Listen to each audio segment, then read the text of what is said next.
Flight का ticket मिलना शायद आसान है, लेकिन जिंदा लौटना शायद उससे कहीं ज़्यादा मुश्किल। एक माँ ने अपने 2 साल के बच्चे को सुलाया था लंदन की फ्लाइट में। एक स्टूडेंट अपने सपने पूरे करने जा रहा था।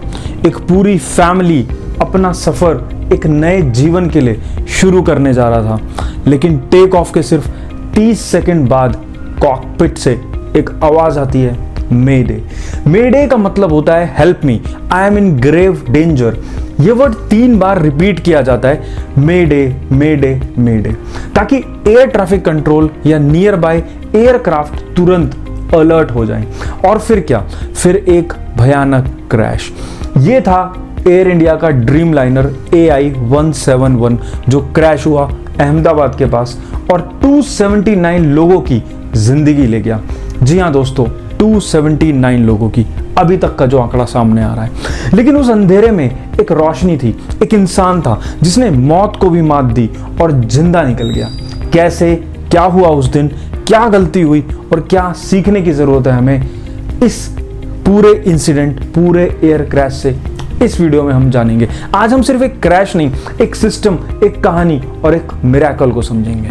क्या हुआ था? डेट 12 जून 2025। Flight air India AI-171 Boeing 787-8 VTANB, जो कि रूट थी अहमदाबाद से लंदन के लिए, और उसमें ऑन बोर्ड थे 230 पैसेंजर्स प्लस 12 क्रू मेंबर्स।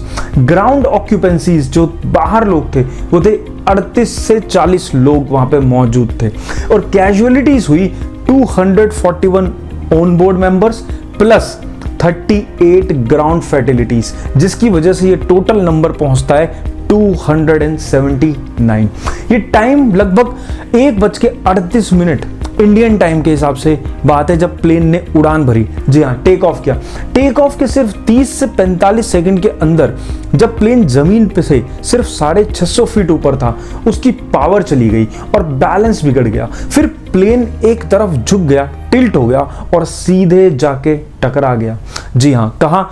बीजे मेडिकल कॉलेज के हॉस्टल से। फेलियर का रीजन इन्वेस्टिगेटर्स अभी भी चेक कर रहे हैं, लेकिन अभी तक के जो क्लूज कुछ ऐसे हैं कि इंजन थ्रस्ट लॉस और ड्यूअल इंजन फेलियर हुआ। मतलब इंजन का पावर अचानक चला गया, जैसे कार में एक्सीलरेटर दबाने के बाद गाड़ी भाग ना पा रही हो, कुछ इस तरह की सिचुएशन। वैसे ही कुछ प्लेन के दोनों इंजन के साथ हुआ। प्लेन टेक ऑफ के 30 सेकंड बाद लिफ्ट नहीं ले पाया, मतलब ऊपर जाने की पावर गायब हो गई थी। इसे कहते हैं इंजन थ्रस्ट लॉस। और जब दोनों इंजन फेल हो जाएं तो प्लेन गिरता ही है। जी हाँ, फ्लैप सेटिंग एबनॉर्मल, ये दूसरा रीजन बताया जा रहा है कि फ्लैप गलत वक्त पे बंद हो गया। मतलब प्लेन के विंग्स के नीचे एक छोटा पार्ट होता है फ्लैप, जो टेक ऑफ और लैंडिंग में मदद करता है। तो फ्लैप को जैसे ही गलत टाइमिंग पे हटा दिया गया, प्लेन का बैलेंस बिगड़ गया। और तीसरा reason, landing gear status unusual हुआ टेक ऑफ के टाइम। मतलब लैंडिंग गियर जो कि व्हील्स होते हैं वो प्रॉपरली रिट्रैक्ट नहीं हुए। जब प्लेन टेक ऑफ करता है उसके व्हील्स अंदर चले जाते हैं। शायद इस फ्लाइट में लैंडिंग गियर लॉक नहीं हुआ या स्टक हो गया, जिससे स्पीड और बैलेंस दोनों इफेक्ट हुए। तो कैसे बचा एक आदमी, जिसकी एक मिरेकल स्टोरी है, वो भी आज हमें जाननी होगी। पूरे क्रैश में एक ही इंसान बचा, जिसका नाम था विश्वास कुमार रमेश। ब्रिटिश इंडियन थे और सीट थी 11A। हाँ, एक विंडो सीट और नियर टू इमरजेंसी एग्जिट। ये लोकेशन बहुत इंपॉर्टेंट है। जब प्लेन ने क्रैश किया तब सिर्फ एक पल का फर्क बना जिंदगी और मौत के बीच। विश्वास ने बताया कि फ्लाइट टेक ऑफ के तुरंत बाद कैबिन लाइट्स ब्लिंक करने लगी, फिर एकदम से प्लेन ने झटके लिए और नीचे गिरने लगा। प्लेन ग्राउंड से टकरा गया, लेकिन ब्लास्ट होने के सिर्फ कुछ सेकंड पहले विश्वास ने इमरजेंसी डोर से एग्जिट ले लिया। एक्सपर्ट्स ने कहा उसकी जान बची क्योंकि उसकी सीट प्लेसमेंट सही थी, उसने सीट बेल्ट पहना था और सबसे इंपॉर्टेंट, वो पैनिक नहीं हुआ। पूरे 279 लोगों में एक ही इंसान जिंदा रहा और उसका कहना था, मुझे नहीं पता था मैंने कैसे सरवाइव किया और मैं हर सेकंड गॉड को याद कर रहा था। ये सिर्फ सर्वाइवल नहीं, ये एक मिरेकल था और एक प्रूफ भी कि कभी कभी काम माइंड ही सबसे बड़ी ताकत होती है। पास्ट में भी ऐसे कुछ ह्यूज डिजास्टर्स हुए हैं, जैसे कि चरखी दादरी क्रैश 1996।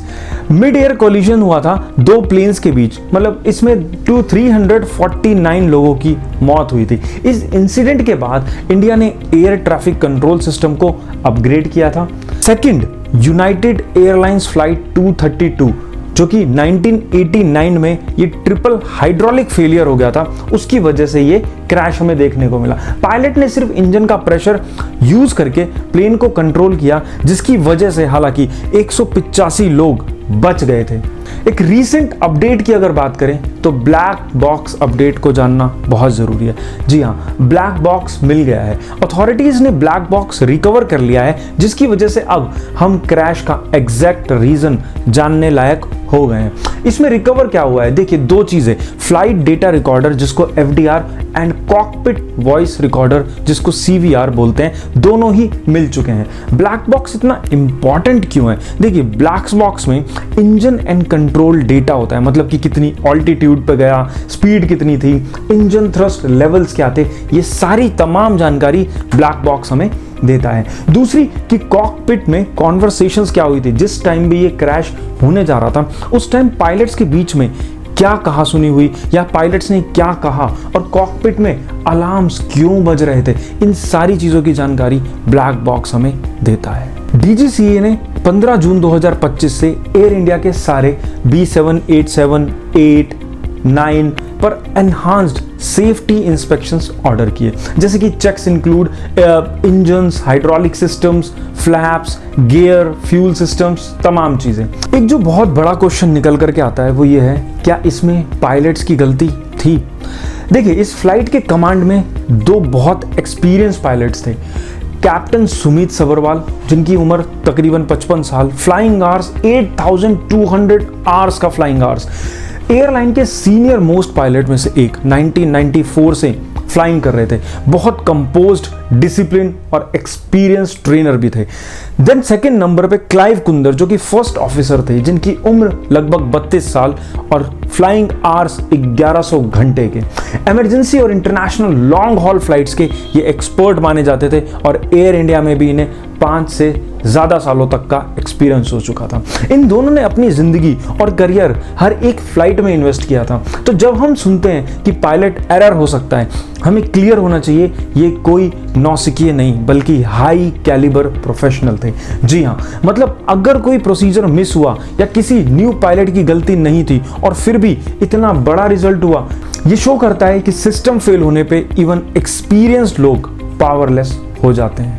दोस्तों टेक ऑफ से पहले बोइंग 787 में अराउंड 1,25,000 लीटर्स फ्यूल था। जी हाँ, फ्यूल ने फायरबॉल को फ्यूल दिया, मतलब जैसे ही प्लेन गिर के क्रैश हुआ ये मैसिव फ्यूल 1 सेकंड में जल गया। उस एरिया में हीट लगभग 1000 डिग्री सेल्सियस तक पहुंच गई हो, जैसे कि कोई लावा फट गया हो। इससे रेस्क्यू टीम्स के लिए कोई मौका ही नहीं बचा। No opportunity to save anyone, ये अमित शाह ने खुद बताया था।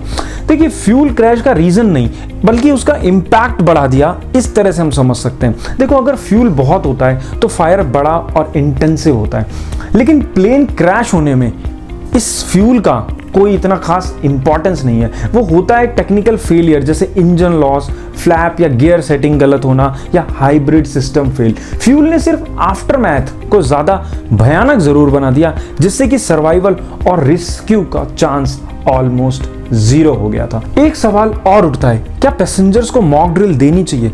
आज जब एक मॉडर्न एयरक्राफ्ट क्रैश हुआ तो सिर्फ एक बंदा जिंदा बचा, क्यों? क्योंकि उसने इमरजेंसी डोर लोकेट किया, काम रहा और रिस्पॉन्ड किया बिना पैनिक के। तो सोचिए अगर सब पैसेंजर्स ट्रेंड होते तो क्या ज्यादा लोग बचाए जा सकते थे? ये क्वेश्चन है आप लोगों के लिए, जरूर बताइएगा।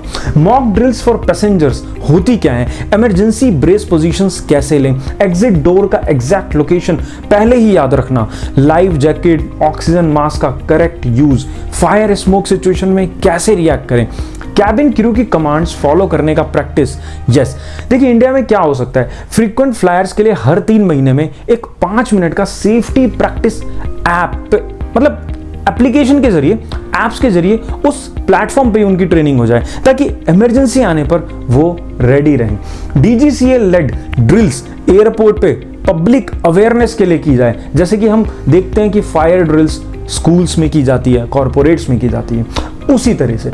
यस, हम ये भी जानते हैं कि जनरल गाइडलाइंस एयर होस्टेस हमें देती ही हैं जब हम बोर्ड इन करते हैं, तो शायद उतना इनफ नहीं होता कि इमरजेंसी सिचुएशन को टैकल कैसे करें। और हम ये समझते हैं कि जो क्रैश था उसमें रिएक्शन टाइम बहुत कम था, लेकिन शायद अगर इस तरह के मॉक ड्रिल्स करवाए जाएं तो कुछ और जानें बचाई जा सकती हैं।